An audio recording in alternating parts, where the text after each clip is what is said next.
नमस्कार दोस्तों। SBI securities weekly market podcast में मैं सुदीप शाह आप सभी का हार्दिक स्वागत करता हूं। सबसे पहले आप सभी को और आपके परिवारजनों को मेरे और एसबीआई सिक्योरिटीज़ की ओर से नवरात्रि की हार्दिक शुभकामनाएं देना चाहता हूं।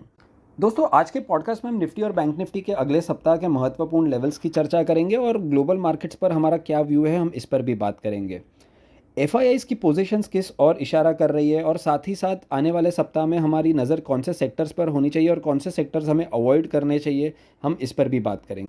दोस्तों, पिछले सप्ताह हमने देखा कि निफ्टी 19,850 का रेजिस्टेंस लेवल क्रॉस नहीं कर पाया था और सप्ताह के अंत में निफ्टी 19,550 के करीब बंद हुआ 300 पॉइंट के करेक्शन के साथ, जो कि वीकली बेसिस पर तकरीबन 1% का कट है। और बैंक निफ्टी ने भी सप्ताह के लिए 1.25% का नेगेटिव क्लोजिंग दिया है और ये 17 वीक के लोएस्ट लेवल पे बैंक निफ्टी क्लोज हुआ है क्लोजिंग बेसिस पर। जहां निफ्टी अभी भी अपने अक्टूबर महीने के स्विंग लो को बचा पाया है, जो कि 19,330 का है। बैंक निफ्टी ने एक नया स्विंग लो बनाया है अक्टूबर महीने के लिए और पैटर्न वाइज यदि देखें तो lower top lower bottom formation हो रहा है।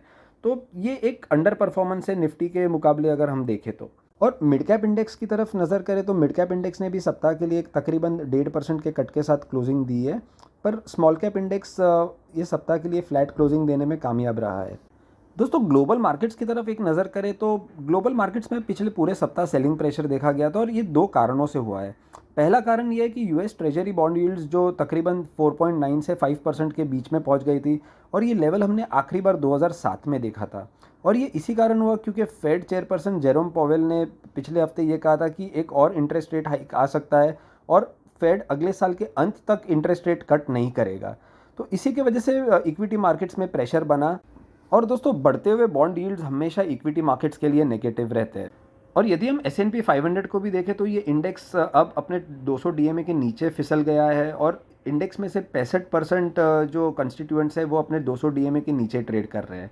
तो ये एक नेगेटिव है। और पैटर्न वाइज भी देखें तो इंडेक्स में lower top lower bottom formation हो रहा है और यहाँ पे हमें वीकनेस क्लियरली दिख रही है और रेजिस्टेंस जोन अब S&P 500 के लिए रहेगा 4340 4350 का जोन।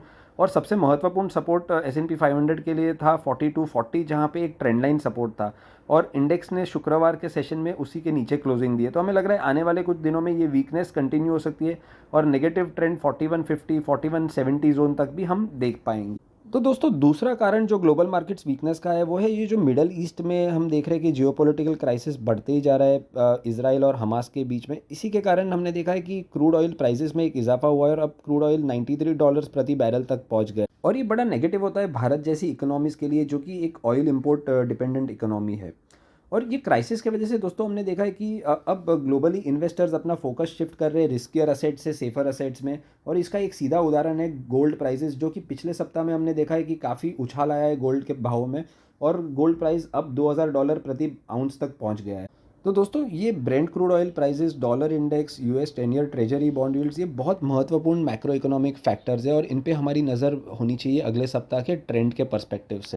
और दोस्तों, मार्केट रिवर्सल की यदि बात करें तो मुझे लग रहा है महत्वपूर्ण लेवल्स ये तीनों मैक्रो इकोनॉमिक फैक्टर्स के लिए होंगे। वो है ब्रेंट क्रूड ऑयल प्राइसेस के लिए $90 के नीचे अब फिर से फिसलना, डॉलर इंडेक्स एक बार के लिए कूल ऑफ होकर 105.50 के नीचे सस्टेन करे और यूएस 10 ईयर बॉन्ड यील्ड्स जो है वो अब 4.7 लेवल्स के नीचे एक बार फिर से फिसले। और इसी के बाद हम मार्केट्स में एक शॉर्ट कवरिंग रैली आने की उम्मीद कर सकते हैं।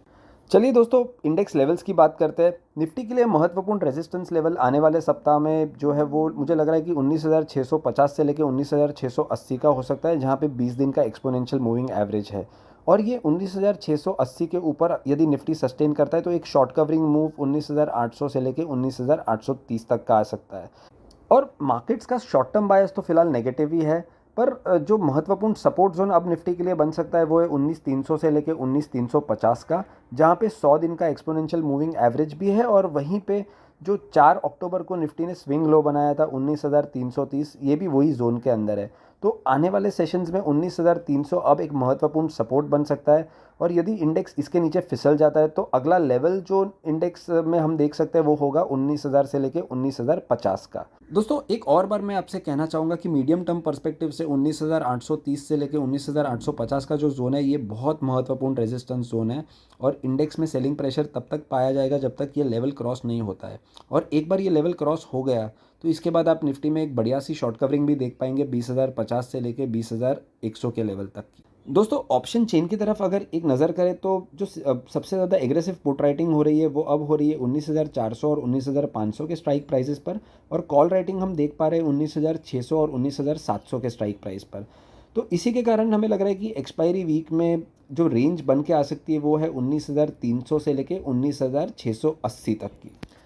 दोस्तों मार्केट ब्रेथ की यदि बात करें शॉर्ट टर्म पर्सपेक्टिव से, तो निफ्टी 50 में से ये सप्ताह हमने देखा है कि सिर्फ 50% स्टॉक्स अपने 20 दिन के एक्सपोनेंशियल मूविंग एवरेज के ऊपर क्लोज हुए हैं, जहाँ पे ये फिगर पिछले सप्ताह 64% था। तो इससे ये क्लियरली हम देख सकते हैं कि जो इंटरनल स्ट्रेंथ है मार्केट का, ये पिछले सप्ताह के मुकाबले वीक हो गया है।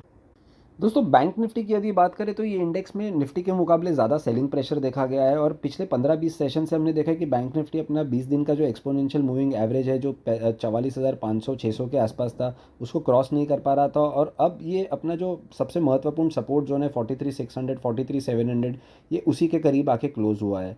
और ये जो सपोर्ट जोन है 43,600 का, ये इसीलिए महत्वपूर्ण है बिकॉज पिछले काफ़ी महीनों से, पिछले 3-4 महीनों से हमने देखा है कि बैंक निफ्टी ये जोन पे आके हर बार रिबाउंड हो जाता है।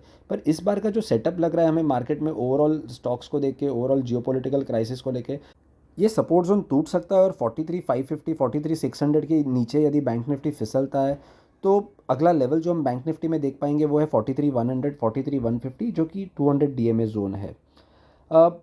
रेजिस्टेंस कहाँ पे है? रेजिस्टेंस अब है 44,000 से लेके 44,300 के बीच में, जहाँ पे बैंक निफ्टी का 20 डे एक्सपोनेंशियल मूविंग एवरेज है, और एक बार 44,300 क्रॉस होता है उसी के बाद हम एक उम्मीद कर सकते हैं कि 44,700 44,900 तक का एक शॉर्ट कवरिंग बाउंस हम बैंक निफ्टी में देख पाए।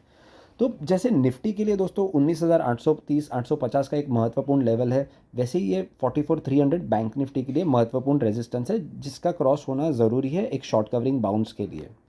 दोस्तों ये मार्केट सेटअप देख के मैं एक चीज़ आप सभी से कहना चाहूँगा कि ये मार्केट में जब तक ये इंपॉर्टेंट रेजिस्टेंस लेवल्स क्रॉस नहीं होते तब तक कोई रैंडम बॉटम फिशिंग ना करे, ये सोच के कि ये नया बॉटम हो सकता है या इससे ज़्यादा कितना गिर सकता है।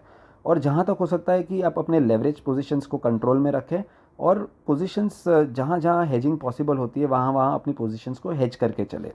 तो चलिए दोस्तों ये भी देख लेते हैं कि आने वाले सप्ताह में हमारी नज़र कौन से सेक्टर्स पर होनी चाहिए और हमें कौन से सेक्टर्स को अवॉइड करना चाहिए। तो दोस्तों आने वाले सप्ताह में मुझे लग रहा है कि शॉर्ट टर्म पर्सपेक्टिव से हमारी नज़र रियल एस्टेट स्टॉक्स, ऑटो और सीपीएसई सेक्टर्स पर होनी चाहिए, बिकॉज इसके जो स्टॉक्स है और इनकी जो इंडाइसेस है ये फर्मली अपने 20 दिन के एक्सपोनेंशियल मूविंग एवरेज के ऊपर ट्रेड कर रहे हैं। और साथ ही साथ मुझे लग रहा है कि ट्रेडर्स को oil and gas, IT, metals, Nifty financial services और कंज्यूमर ड्यूरेबल्स के जो स्टॉक्स है इन पे बॉटम फिशिंग नहीं करना चाहिए, बिकॉज ये सेक्टर्स और इनके जो महत्वपूर्ण स्टॉक्स है ये अपने 20 दिन के एक्सपोनेंशियल मूविंग एवरेज के नीचे ट्रेड कर रहे हैं और वीकनेस की ओर इशारा कर रहे हैं। तो चार्ट सेटअप भी ख़राब है यहाँ पे, और साथ ही साथ जो डेटा है वो भी नेगेटिव इंडिकेशन दे रहा है।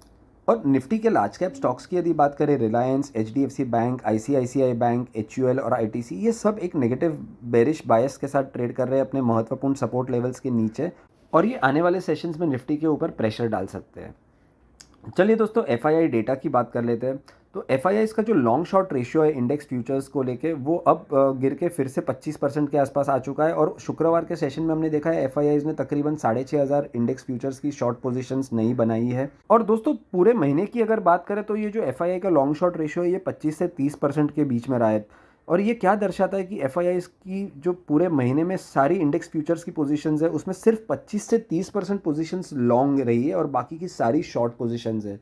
तो ये एक चिंता की बात है। दोस्तों स्टॉक फ्यूचर्स की तरफ देखें तो एफआईआई ने शुक्रवार के सेशन में 9,000 कॉन्ट्रैक्ट्स बेचे हैं, और इंडेक्स ऑप्शंस की यदि बात करें तो एफआईआई ने 17,200 कॉन्ट्रैक्ट्स इंडेक्स कॉल ऑप्शंस के खरीदे हैं, और साथ ही साथ उन्होंने 74,000 कॉन्ट्रैक्ट्स इंडेक्स पुट के भी खरीदे हैं। तो ये सारा डेटा को यदि हम देखें तो ओवरऑल ये डेटा एक वीक बायस की ओर इशारा कर रहा है, और ये और एक चीज़ हमें बता रहा है कि ट्रेडर्स को अगले सप्ताह में ओवर लेवरेज पोजीशंस को लेके कॉशियस हो जाना चाहिए। तो चलिए दोस्तों आज हमने क्या क्या बात कर ली उसके बारे में एक बार हम समराइज़ कर लेते हैं। हमें लग रहा है कि निफ्टी में महत्वपूर्ण सपोर्ट जोन है 19,300 से लेके 19,350 के बीच का। रेजिस्टेंस अब 19,650 से लेके 19,680 के आसपास हो सकता है, जहाँ पे 20 दिन का एक्सपोनेंशियल मूविंग एवरेज है। बैंक निफ्टी के लिए सबसे महत्वपूर्ण सपोर्ट होगा 43,500, और यदि बैंक निफ्टी इसके नीचे फिसल जाता है तो अगला जो लेवल बैंक निफ्टी टेस्ट कर सकता है वो है 43,100 43,150 का, जहाँ पे 200 DMA बैंक निफ्टी का है। अब बैंक निफ्टी के लिए रेजिस्टेंस रहेगा 44,200 44,300 का, और ये लेवल के ऊपर ही हम बैंक निफ्टी में कोई शॉर्ट कवरिंग की उम्मीद कर सकते हैं। चलिए दोस्तों, आज के वीकली पॉडकास्ट में बस इतना ही। आप सभी का शुक्रिया ये पॉडकास्ट को नियमित सुनने के लिए और हमें इतना प्यार देने के लिए। उम्मीद है आप सभी को इससे अपने ट्रेडिंग डिसीजंस लेने में फ़ायदा होता होगा। Thank you all once again. Investment in securities market are subject to market risks. Read all the related documents carefully before investing.